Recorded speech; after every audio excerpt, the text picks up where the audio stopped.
سلام داملای محترم حاجی میرزا، خواهش میکنم با این سوال من جواب درست در همین جمعه گویید. التماس ضرور است. آیا منکر و نکیر در قبر از مرده پرسش میکنند یا پیش از صلات جنازه را خواندن؟ در آخر در حق من یک دعای خیر کنید. خدا شما را همیشه نگه دارد، توفیق تان خدای مهربان رفیق بگرداند. البته منکر و نکیر انسان در قبر میپرسند. این پیش از صلات جنازه نیست، بلکه بعد نماز جنازه، بعدی که ما و شما را در قبر جای میکنند، ان همون حالت از ما و شما چی میپرسند؟ کیست پروردگار تو و کیست پیغمبری تو و چیست دینی تو؟ وقتی اگر این جوابها را ما و شما گردانیم، خوش به حال مان. که صاحب کتاب میگوید در این حالت صدای میشود که خواب کن مثل خواب عروس تا روز قیامت.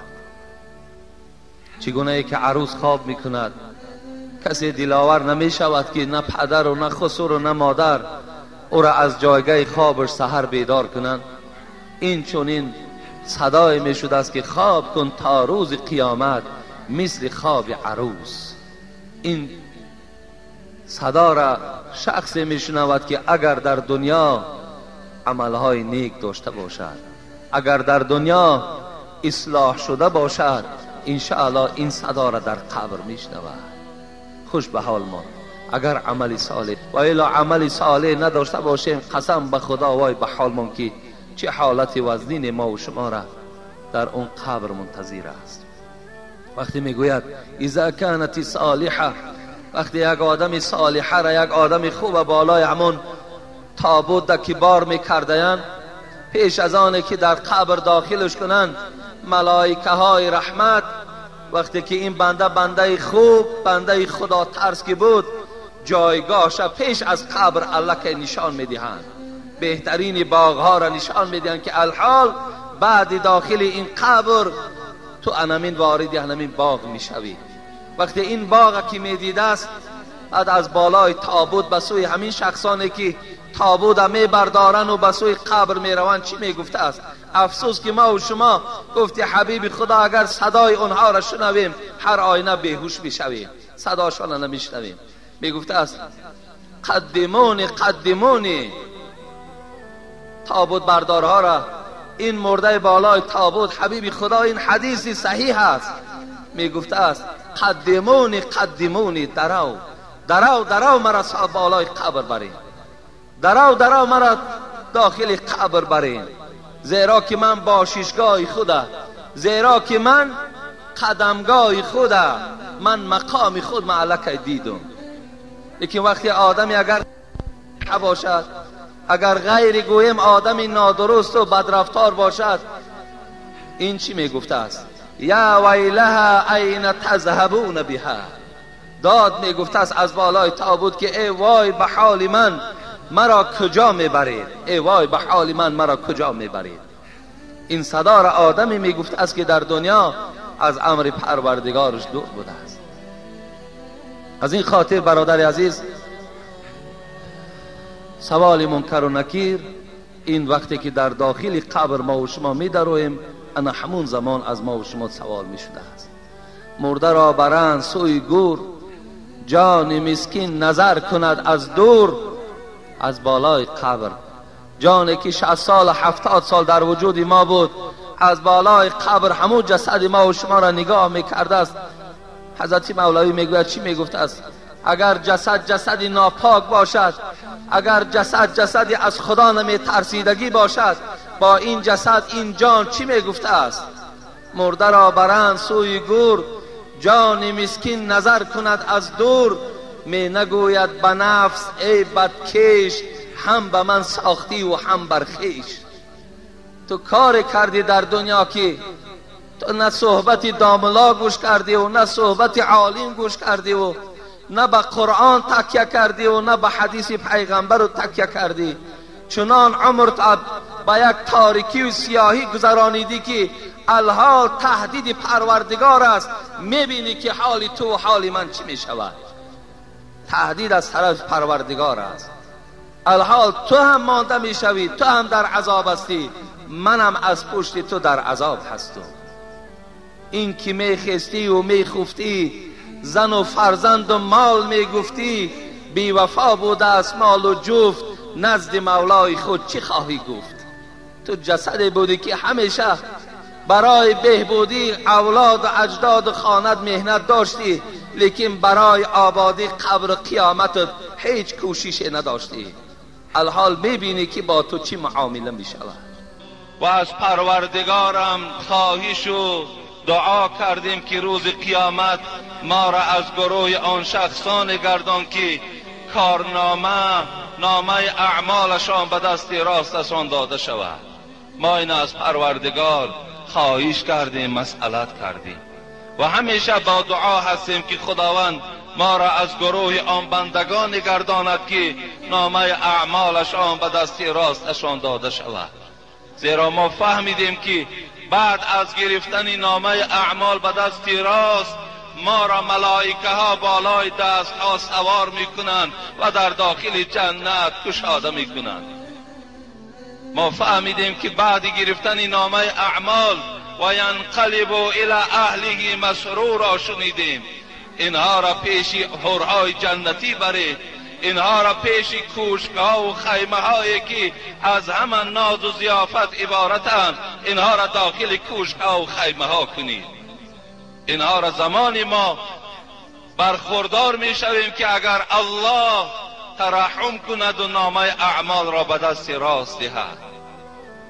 و این چنین ما و شما درکدار شدیم که وقتی انسان نامه اعمال را با دست چپ میگیرد و ما به سوی پروردگار از گرفتن نامه اعمال با دست چپ پناه بردیم و دعا کردیم که خدایا این بندگانت را از دادن نامه اعمال با دست چپ نگه بدار. دعا کردیم زیرا که بعد گرفتن نامه اعمال به دست چپ شما شنیدین که این انسانی که در دنیا از مرگ میگریخت، این انسانی که در دنیا حیات دوست میداشت، این انسانی که در دنیا گویم همه لذتهای دنیا برای او لذت داشت، یا لیتها کانت القاضیه میگفت ای پروردگار کاش که همون مرگی که من در دنیا از اون نفرت داشتم و یا بد میدیدم، کاش که پروردگار همون ملک الموت حاضر کن، جان مرا دوباره قبض کن.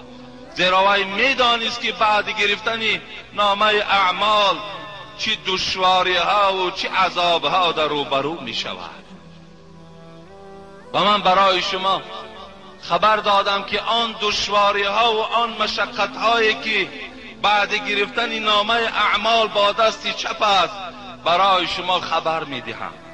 الحال این آیتی که تلاوت کردم، چند آیتی که تلاوت کردم از سوره مبارکه حاقه بود که دوام همون قصه دادن نامه اعمال با دست چپ بود.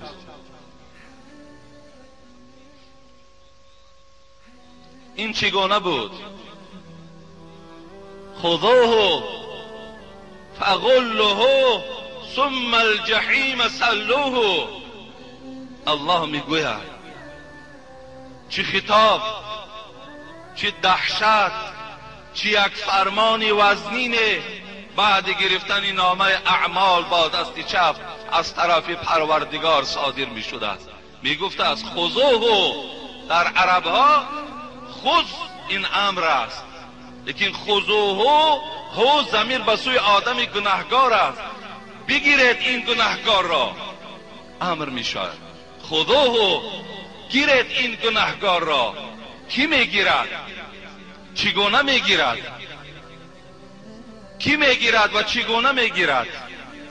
آدمی که نامه اعمال با دست راست بود، گرفتنش این گونه بود که بالای دست ملائکه ها سوار بود و شتابان و خندان به سوی جنت میرفت. لیکن این انسان الله خذوه میگوید گیرید وی را. کی میگیرد؟ الله اینو باز روشن میکنه در سوره تحریم: علیها ملائکة غلاظ شداد لا یعصون الله ما امرهم و یفعلون ما یؤمرون. الله میگوید من در دوزخ چنان ملائکه های دارم که صفتشان این است: غلاظ شداد. غلاظ از کلمه غلیظ، بسیار درشت روح هستند، بسیار سخت روی هستند. شداد بسیار عذاب دهنده هستند و بسیار بیرحم هستند. این گونه ملائکه ها را ما در دوزخ داریم. غلاظ شداد لا یعصون الله ما امرهم. پروردگار میگوید با این قدر درشت رویی، با این قدر قوه بزرگی که دوزخی ها ملائکه ها دارند، با این از پروردگارشون سرکشی نمی کنند. و یفعلون ما یؤمرون. آن چیزی که الله حکم میکند این ملائکه های دوزخ و انجام میدهد. چی میگوید؟ این ملائکه های درشت رو و سخت روی الله میگفت از خذوه، گیریدش، برداریدش. چگونه میبردارند؟ میگردیم به سوره الرحمن میدراییم. الله برداشتن ملائکه ها را برای گناهکارها میگوید: فیؤخذ بالنواصی والاقدام. الله گفت این ملائکه ها را وقتی من امر میکنم گناهکار را بردارید، از کجاش میگیرند؟ فیؤخذ بالنواصی، از موی سرت میدارند، والاقدام، از قدمهات میدارند. در دست ملائک فقط موی سری تو و همون کف پای تو در دستش است. چی کارش میکند؟ وقتی وی برداشت: خذوه فغلوه ثم الجحیم صلوه. بردارید و در جحیم پرتاییدش. خذوه فغلوه ثم الجحیم صلوه. اول در زنجیرها پیچانیدش، با زنجیرها پیچانیدش و بعد از آن تا که حرکت کرده نتواند، بعد از آن در جحیم پرتاییدش. کدام جحیم؟ کدام دوزخ؟ همان دوزخی که الله در قرآن میگوید: سأصله سقر و ما ادراک ما سقر لا تبقی ولا تذر لواحة للبشر علیها 19.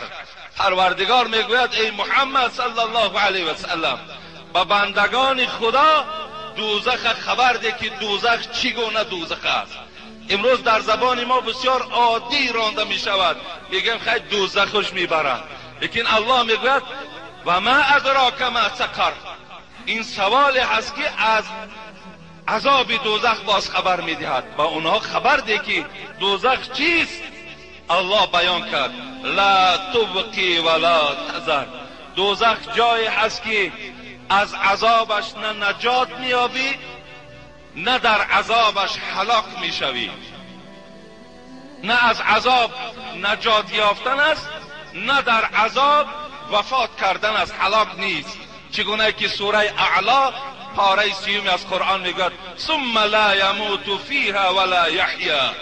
در دوزخ مردن نیست، در دوزخ از عذاب پروردگار خلاص شدن نیست. لا تبقی ولا تذر. الله بیان میکنه دوزخ جایی هست که گوشت و استخوان تو را نابود میکنه.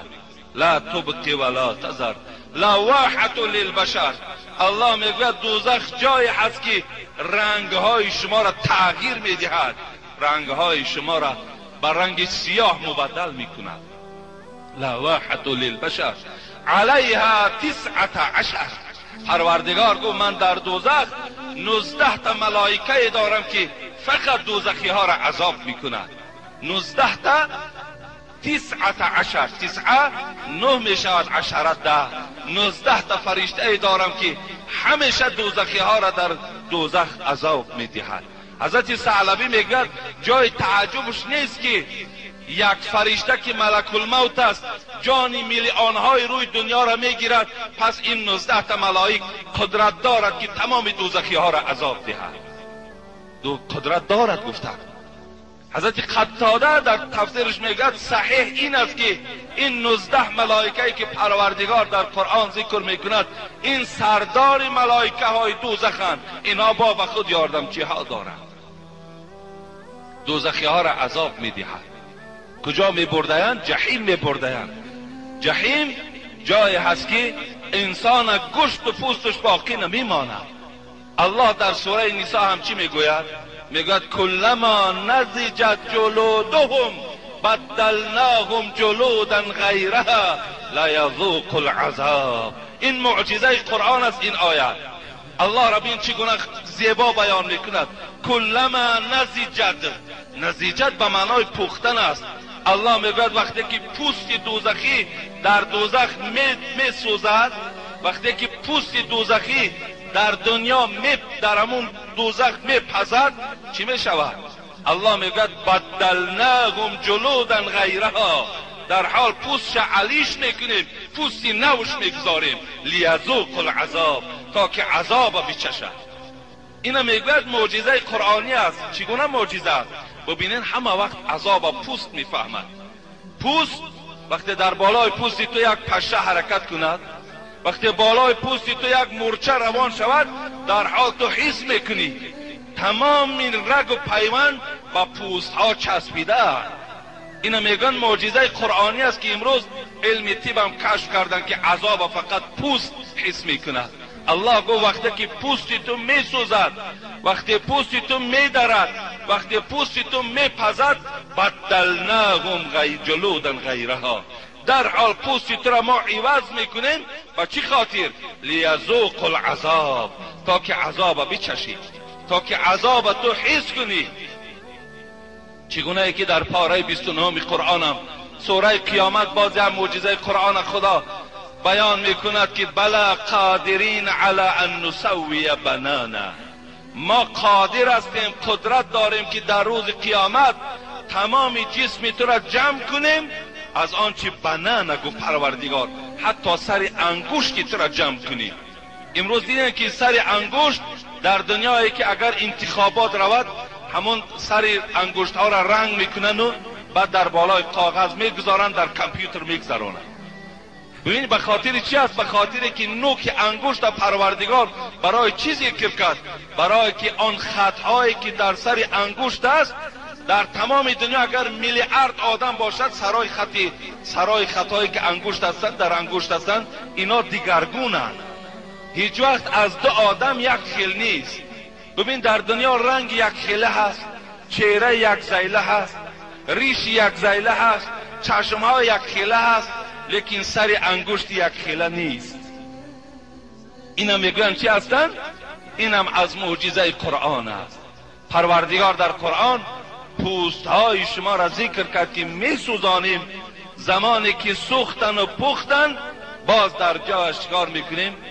دیگرش عوض میکنیم، در جایش دیگر میمانیم. از آن جمله بعداً چی میشود؟ وقتی که دوزخی را گرفتن و در دوزخ ملائک تیار است، یک دستش در موی سر و یک دستش در پای تو قپیده است. ثم الجحیم سلوه، الله میگوید باید پرتایید. وقتی که کلمه پرتافتن که آمد معلوم میشود که وای از بلندی در پستی میپرتاید. البته دوزخ هم در حدیث های رسول اکرم بار ابو هریره چی میگوید؟ میگوید كنا مع رسول الله صلی الله علیه و سلم اذ سمع وجبتا، بار با حبیب خدا نشسته بودیم که ناگاه یک صدای ترکیش، یک صدای چیز میکفیدگی باشد به گوش ما رسید که همگی ترسیدیم. فقال تدرون ما هذا، رسول اکرم گفتن ای ابو هریره، ای اصحاب من، آیا ترسیدید؟ گفتم بله ای حبیب خدا، این چی صدا بود؟ از صدا ترسیدیم. گفت ندانستین چی صداست؟ گفتیم الله و رسول اعلم، خدا و پیغمبر داناست، ما ندانستیم این چی صدا باشد. حبیب خدا گفتن هذا حجر رمی بها فی النار منذ 70 خریفا فهو یحوی فی النار الان حتی انتهى الى قعرها. روایت مسلم است. حبیب خدا گفت این سنگ بود ای بنده های خدا که 70 سال پیش این سنگ از بالای دوزخ پرتافته بودند. الان وی در قعر دوزخ رسید، صدای انا همون سنگ بود گفت 70 سال با کدام سرعت این سنگ حرکت کرده است. شما تصور کنین عمیق بدن او را، چقر بدن دوزخ از روی همین حدیث رسول اکرم خودتان بها دین که چند کیلومتر این دوزخ چقری داشته است. حبیب خدا میگه یؤتی بجهنم یوم القیامت لها 70,000 زمام مع كل زمام 70,000 ملک یجرونها. حبیب خدا گو روز قیامت انا همین دوزخی که الله میگوید انا همین دوزخ 70 لجام دارد. 70 لجام، همین در هر یک لجامش 70,000 ملائکه کشان کشان ویا به محشرگاه حاضر میکنند. یک ملائکه قوتش دنیا را چپه کردن است. در هر یک لجام 70,000 ملائکه. اگر 70,000 ملائکه ما به 70 ضرب کنیم 490,000 ملائکه فقط دوزخ کشیده میارند. برای کیها؟ برای کسانی کیا هستند اینا؟ کیها واردی اونها می شود؟ الله الحال بیان میکند. کسانی که در دنیا نامه اعمال را با دست چپ گرفتند. کسی در آخرت نامه اعمال با دست چپ گرفت. کیها با دست چپ میگیرند؟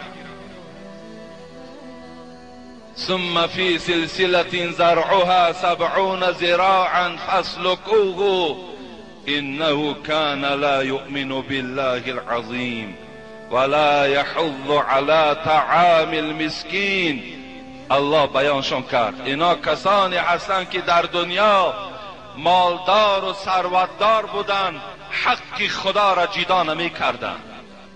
اینا در دنیا دولت داشتند، مال داشتند، لکن پروای یتیم بچه ها و پروای همسایه های فقیر و مسکین نداشتند.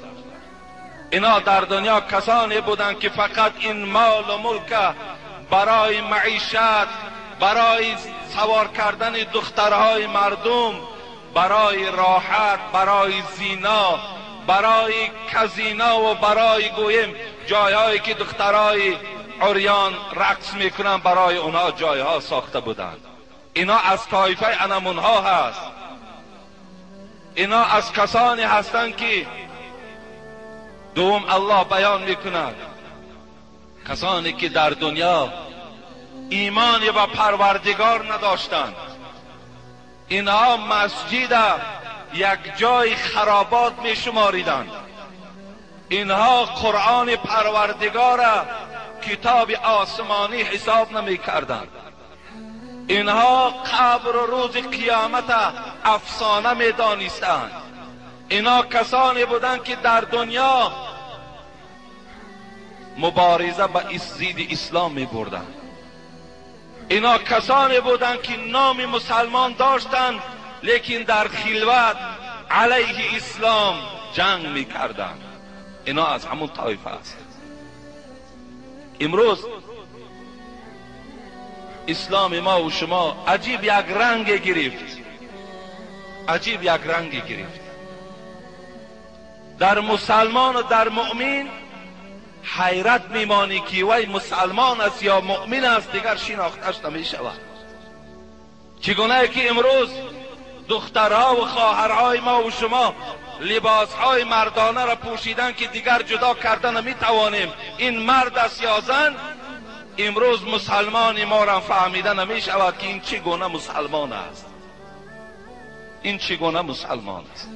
حالا که پروردگار به تمام مسلمان ها میگوید یا ایها الذین آمنوا ادخلوا فی السلم کافة ولا تتبعوا خطوات شیطان انه لکم عدو مبین. پروردگار چی میگوید؟ ای کسانی که ایمانی و پروردگار دارید در خلوتی با پروردگار جنگ نکنید.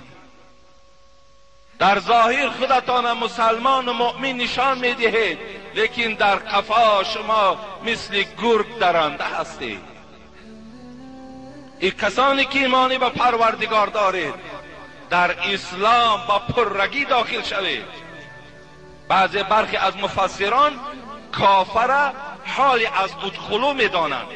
معنای چی میدهد؟ معنای این که شما با زبانهاتان به اسلام درآیید، با دلهاتان به اسلام درآیید، با پایها و با دستها و با شکمهاتان به اسلام درآیید.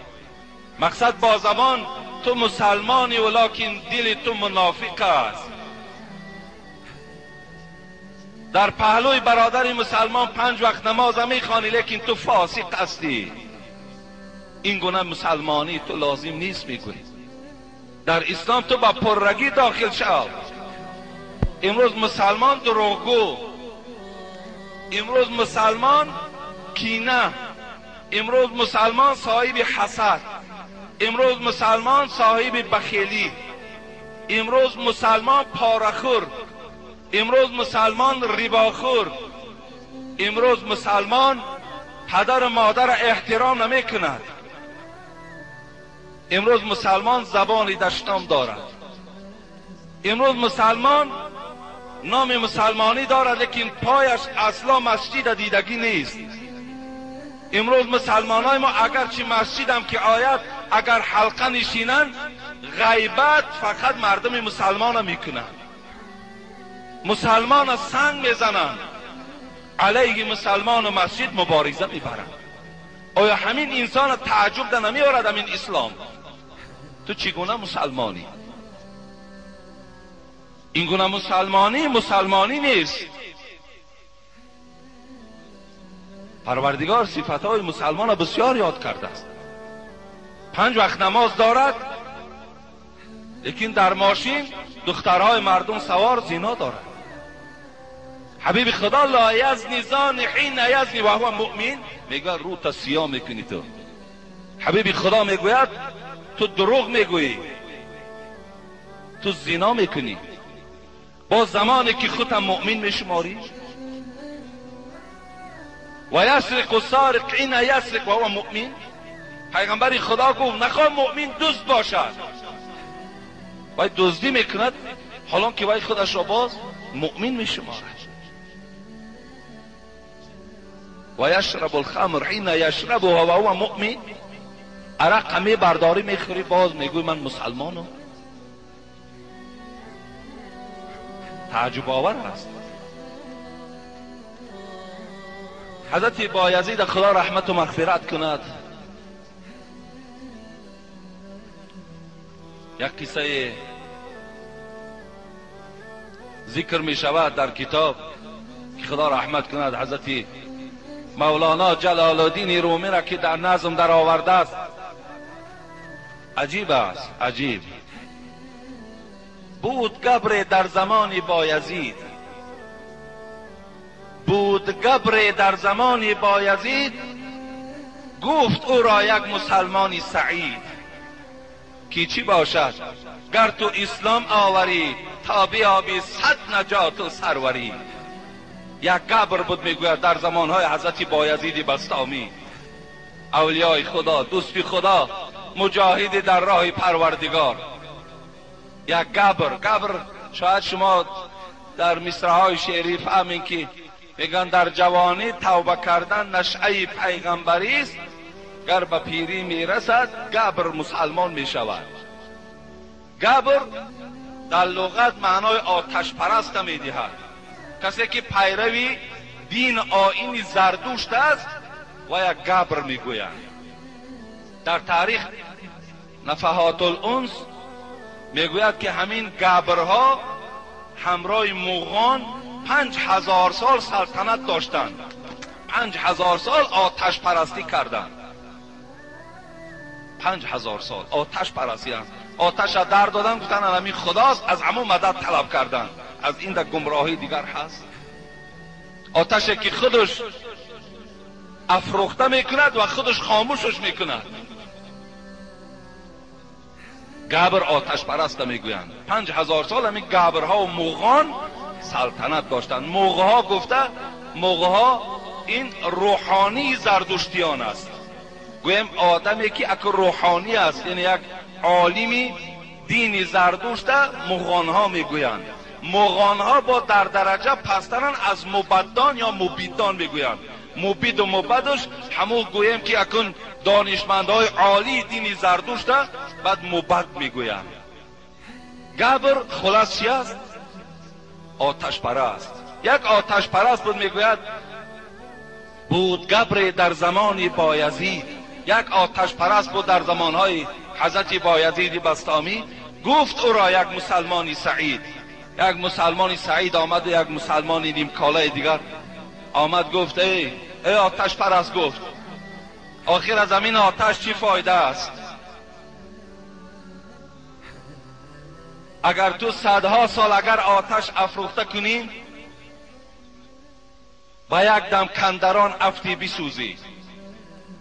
اگر زمانی که یکی نافهمیده در داخلش زنی، هم زمانتر هم میسوزاند، نابود میکند. آخر عقل تا کار فرمان. دین حق دین خداست، دین اسلام است، دین نجات است. اگرچه امروز بعضی به انصاف ها بیچاره ها با آرد و با روغن و با پول عوضش دارن، لیکن آخر شرمنده میشوند. آخر این دین دین نجات است و برای این دین کوشش ندارم گفت. گرچه در ایمان و دین ناممکنم، لیک در ایمان او بس مؤمنم. اگر چندگو من ایمانی بر خدا هم ندارم، ایمانی به قرآن هم ندارم، لیکن در ایمانداری بایزید گو من ایمان آوردگی هستم، ایمانی او در ایمان دارم گفت. لیکن در دوام چی گفت؟ گبر ما را میگوید اکن، به ما میگوید باز ایمان گر خود ایمانی شماست، باز ایمان گر خود ایمانی شماست، نه بدان میل استم و نه اشتهاست. اگر امین ایمانی که تو داری، گفت ای مسلمانی نیمکاله، اگر همین ایمانداری و اسلامداری که تو داری، در ایمانداری و اسلامی تو نه میل دارم نه اشتها دارم، نه بدان میل استم و نه اشتهاست.